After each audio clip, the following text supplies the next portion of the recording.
folks, it's Nick Granville. Welcome to Guitar Daily. This is my daily thing I do on YouTube.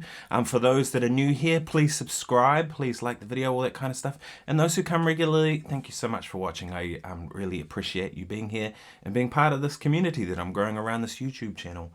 So today I thought I'd talk about 10 things that I find weird that guitar players do. I think you'll agree, some of these are kind of funny, but a little bit serious at the same time too. So the first one, number one, why do guitar players practice without an amp? Right?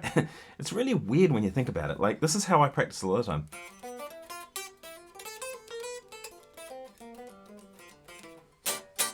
That's all I'm hearing.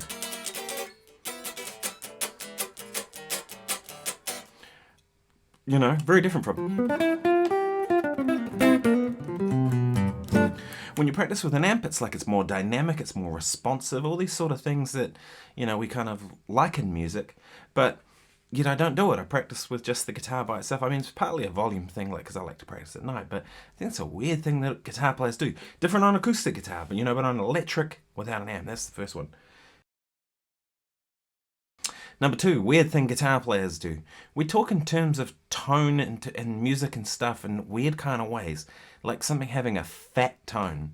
How can it possibly have a fat tone? You all know what I mean when I say that. Or a crunch tone. Or there's a bit of sizzle on the guitar, right? All these sorts of strange terms we use, you know. I've always thought those were unusual, and then I hear new ones every so often, especially with younger cats. I hear them and they say something and I go, oh wow, okay, there's a new one. Yeah, we do these kind of weird sayings. I don't know why, it's just one of those things we do. The thing I say that's weird that guitar players do is we don't really have a way of discussing what is vertical and what is horizontal on the neck. Do you think this way or this way, right? Is this vertical or is this vertical? This is going up, isn't it? So there's no real kind of logic to why this is what's vertical on this instrument. Strange, isn't it? Fourth one I'd say is guitar players have a strange kind of business approach to music. We're willing to spend a crap load of money on to do a gig that pays almost no money, right? Or, you know, sometimes other gigs do pay money, but we don't spend the money on it. But it seems to be a thing that, you know, people are willing to, you know, go out and purchase certain instruments to do for one gig or whatever, and we're perfectly happy to do that. I'm guilty as charged. Other instrumentalists don't do this. You know, I talk to piano player friends, they buy their Nord and kind of done, right? Or maybe they buy a Rhodes or whatever. You know, they buy keyboards, but they don't buy it specifically for certain gigs. Yeah, but guitar players tend to do that. The fifth thing I'd say, this is a recent trend, but I've noticed a lot of people spend more time watching gear demos and all that kind of stuff on YouTube, guilty as charged, than actually practicing. Right? And the practice is the thing that's going to make you sound better, more so probably than the pedal. But we all do it, right? We spend a lot of time watching that stuff instead of just getting on with it. Number 6, I'd say, is focusing so much on soloing, and yet rhythm guitar is where it's at.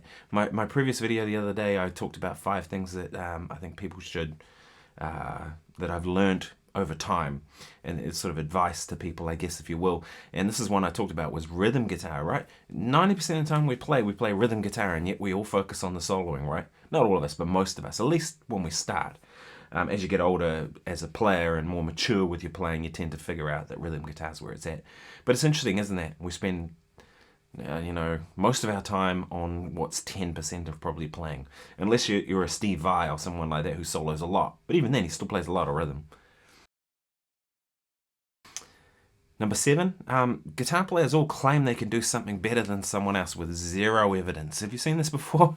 Right, where it's the old joke about the light bulb, right? How many guitar players does it take to change a light bulb? 100. There's one to actually do it and 99 others to say that they could have done it better.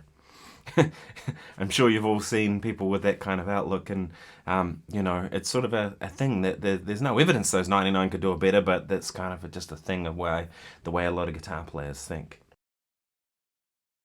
Number 8, guitar players obsess over overdrive pedals, right? Guilty as charged too. I probably have about 30 or 40 of them up on the wall up there, and I've sold a bunch and bought a bunch and all that kind of stuff. We obsess over overdrive pedals. More so, like, and I can't think of other instrumentalists where they do the same thing. Maybe with saxophone players with mouthpieces and trumpet players, but even then, guitar players and overdrive pedals had a real obsession. It's probably not a bad obsession, but it's one nonetheless. Okay, here's number 9. I'd say is a really interesting one, weird thing that guitar players do. There's a certain guitar player who claims he can hear different batteries and pedals, different brands of batteries, right? So you put a 9-volt battery in, he reckons he can hear the difference between one brand and the other.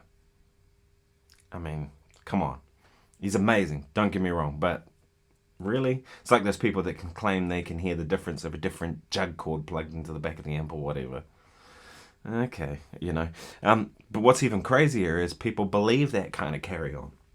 I mean, a jug cord's a jug cord. If it gets power to your amp, that's all it does. Yeah, but, you know, there was a company making one that they claimed you could hear the difference on. Please. Don't believe that kind of carry on. And number 10, this doesn't just apply to guitar players, but it applies to all of us, and this is a big one for me, and I was talking to Corey Christiansen about it the other day. You know, guitar players can be super tough on ourselves, you know, and I don't know why we're like that. Other instrumentalists are probably like this too, but I don't know, maybe I just notice it more because I'm a guitar player. I see other guitar players doing it where, you know, we'll play the slightest little thing like this, maybe a chord like that, we'll go, we'll kind of fluff it a little bit, slide into it, buzz or whatever, and then we beat ourselves up over it. Have you seen the world's angriest guitarist, that guy? I mean, I see some people that kind of get like that. They get real mad with themselves, and it's very self-defeating in a lot of ways, isn't it? And like I said, I'm sure this happens with other instrumentalists, but there's something I notice about guitar players. So don't beat yourself up. I'm working on that too, like trying to be more confident with what I do. You know, and the confidence comes from ability. If you know you can do something, then you'll be confident about it. So yeah, confidence comes from ability. If you know you can do something, you'll come into the situation with confidence, right? I saw John Cleary the other night with the Absolute Monster Gentlemen, and they were amazing. And that was a band of 3 people who were super confident in what they were there to do. And it came across in the music. It was beautiful. It was big pocket groove, you know, it was just amazing. But thanks so much for watching. If you haven't subscribed already, please do. If you have subscribed, then thank you very much.